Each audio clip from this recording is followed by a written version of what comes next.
Welcome to the Sports MVT Insider, a platform where we are unrelenting in covering our women in sport. And of course, we absolutely love celebrating those big moments, but also focusing on those small moments as well.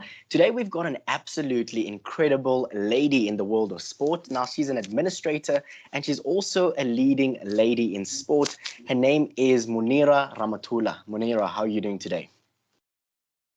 I'm good, thank you. Thank you so much for that beautiful introduction. You're absolutely welcome. And of course, thank you so much for joining us on the Sports MVT Insider.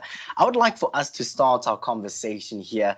Tell us a little bit about how you got involved in the sports industry, especially considering that your background is in the airline sector. Well, yeah, my background is in the airline industry. But I got involved in sport when my son was 8 years old and he wanted to play soccer. And I took him down to the soccer field and somehow got involved in running the club, signing some agreements for the clubs with professional clubs. From there, I got to run the Germiston Local Football Association and eventually was then elected as the first vice president of 𝗙𝗹𝗶𝗶. But in between that, I started my own organization called Futballing Girls to try and get more girls to play soccer. But that changed very quickly because I got to realize that the problems that girls were experiencing in soccer with regards to equipment, places to train, and all those kinds of things, and also other social issues were standard across sports, or girls' sports or women's sports, especially at underprivileged community level. Definitely. Let's talk about some of the work that you've done, but more specifically, some might say that you are a leading woman in sport. What does it take to be a leading woman in sport? Wow, that's generous. It takes a lot, look, for me to get to where I've gotten and to kind of develop the programs and everything else that I get involved in. It takes a lot of resilience. It takes having a thick skin.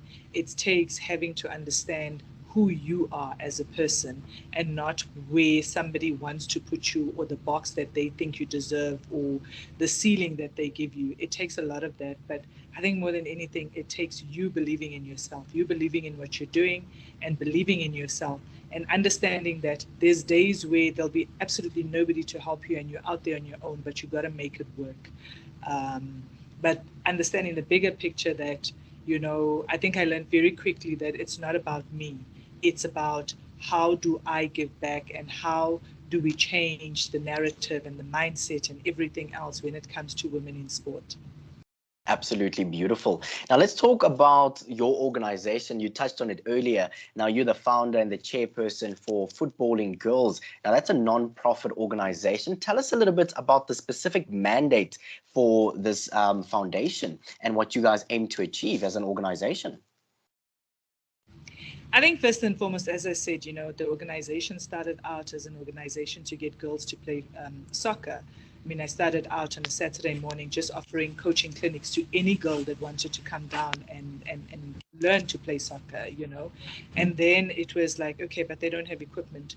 How do we get them? Or they don't even have the right gear to train in, And then from there, it got to, okay, we need soccer boots for these girls. So go on this lonesome soccer boot drive to collect soccer boots for girls, But I think as the organization grew, what came out of it was that it needed to be one of the leading organizations for the empowerment of women in sport in the country. And I think that's what the vision is at the end of the day, because, there's just continuous development. I won a 𝗀cie𝗶𝗹𝗶 award in 2017, and from that I decided I wanted to start Women in Sports Awards, but I wanted to do it a little bit differently. I wanted to touch the areas that people don't really touch, which is going down into the communities and then growing it from there. And obviously I can't do that on my own, but I have a fantastic team that I put together to make sure that we achieve all these goals and we continue.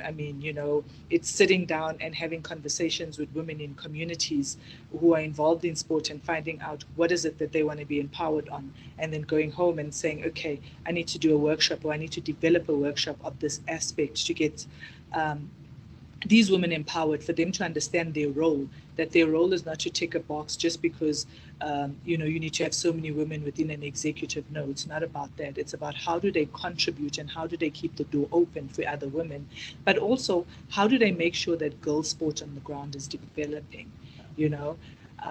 It's developed a leadership skills training course for women in sport, and it's also based on that, in that you find yourself as a parent running a club, but you know nothing about this. And what I used to find is that a lot of the times, when I question things, people would be, but the Constitution says this and the Constitution says that.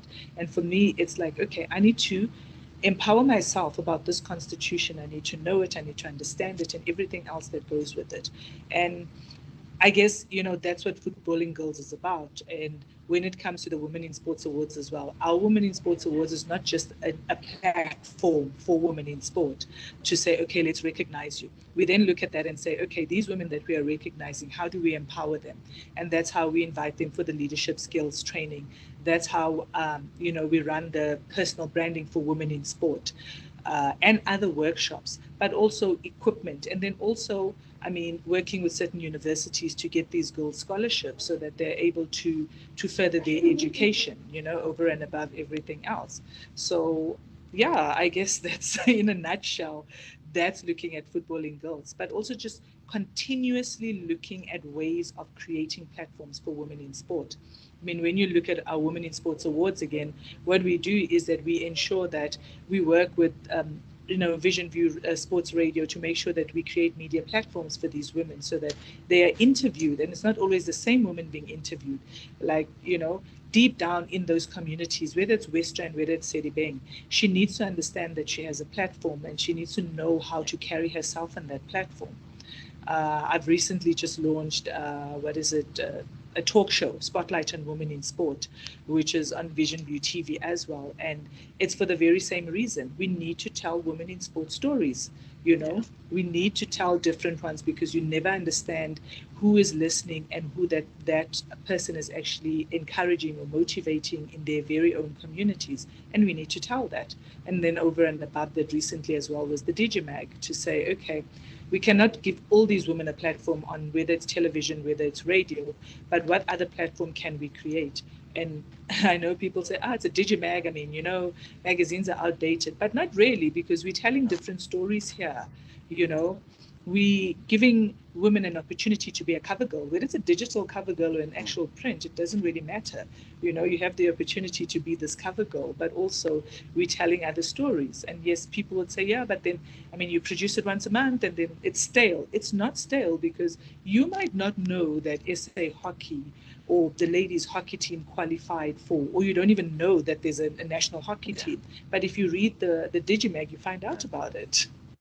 Definitely. And of course, in terms of it being outdated, that's not necessarily true, because most of us are on our phones. And if you're giving us a platform on our phones through a digital magazine, it's absolutely perfect as well.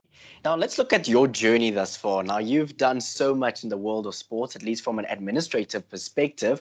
I would like for you to maybe take us through some of the key lessons that you've learned throughout your journey as a whole. You've held different positions, you're currently in different roles. Are there maybe personal lessons that you've taken away from these different sporting roles?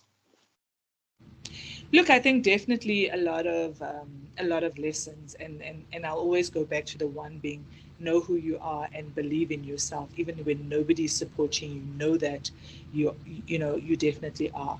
I also think that transparency is also very important and very key. And I think at times also you find yourself in a situation, or you find yourself in a position where it's not necessarily favorable at that point in time, and that's okay. I think as women, we need to, or not just women, as administrators, we need to understand that within this space, you're going to come across difficult situations. You're going to come across challenging situations. You're going to come across situations where you feel like everybody else is up against you and you're out there on your own. And that's okay. It's okay, as long as you understand that this is where I am headed. This is who I am. Know your why. Why am I here? I have a career outside of sport. So sport for me is a passion, and sport for me is something that I felt I was driven into, or I needed to find my purpose through. So for me, that's also a key thing. Enjoy what you do. And the minute you stop enjoying what you're doing, understand why you're not enjoying it. And if you get to the why and you feel that I cannot enjoy this any further, find something else that would then continue to keep you enjoying what you are doing, you know, that would also drive you. But I also think what's also very, very important is empowering yourself. Make sure you empower yourself. I mean, I've attended plenty workshops when it comes to, to sport. I've also attended the NMU, the FIFA CIS Executive Program for Sports Management, you know, because I needed to empower myself. When I get into an organization, I need to understand what the constitution of the organization is. What does it say? How do we take it from there? Because the constitution governs the organization.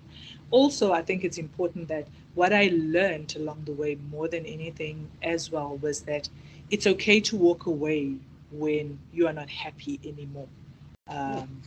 You don't have to stay in an environment that makes you unhappy because you want to hold on to certain things. But that also goes into believing in who you are and understanding that there's a reason and there's a purpose why I'm here, you know.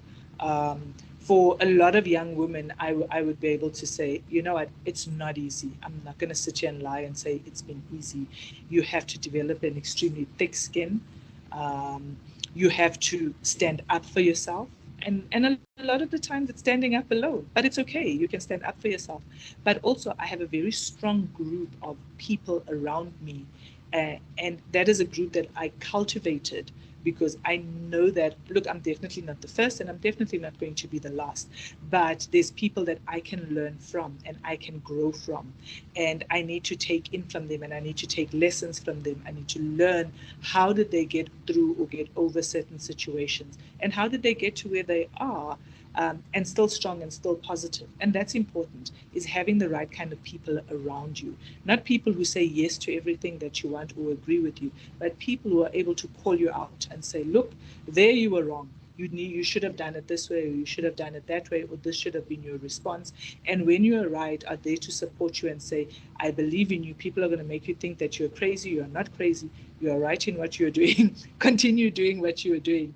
And I think also for me, what was it is that it's, when you get the feedback from the people that you've helped along the way or people that you inspire along the way, is that understand that you were put in that person's life to help them. There's a reason why you guys cross paths. It's not about you and it's not about your ego, and you should never have an ego in this. It's about how I was put in a position to make somebody feel better about themselves or to help the next person. You're locked onto the Sport MVT Insider, a podcast for unrelenting coverage of women in sport. I absolutely love diving deeper into the journeys of our athletes, coaches, and administrators to get to know them a little bit better than we do. Coming up this Wednesday is an interesting round of quick fire questions, a great opportunity for some good laughs and some great banter. Keep it locked onto Sport MVT, where we celebrate our women in sport.